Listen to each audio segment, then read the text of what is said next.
has a ambassador based in Jakarta, accredited to the ASEAN Secretariat.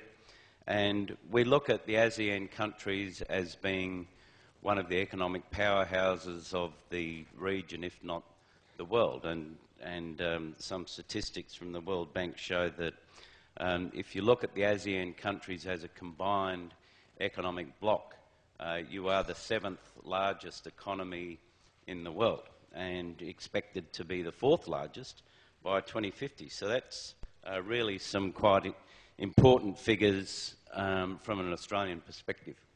Whoa, looks like I've jumped a few slides here. Let me just go back a bit. So from an ALC perspective, we are an industry association in Canberra, in Australia, representing many of the major companies in Australia. And you might see the Toll logo there.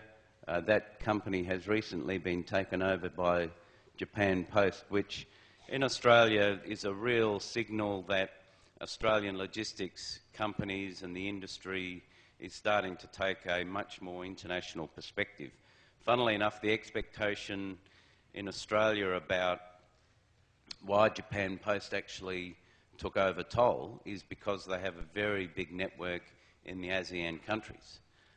So that was quite an interesting development from our perspective. Some of the other logos, which may not be familiar to you. So one of the things I wanted to do, and I'm at a disadvantage because I can't point to the locations on the map, so you'll just have to... no, we're going back.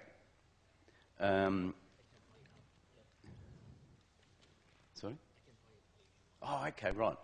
Okay, so what I thought I might do is just give you a little bit of an overview of the main infrastructure in Australia relating to ports, rail networks, road networks, and the importance of that to the Australian logistics industry and the international exports and imports.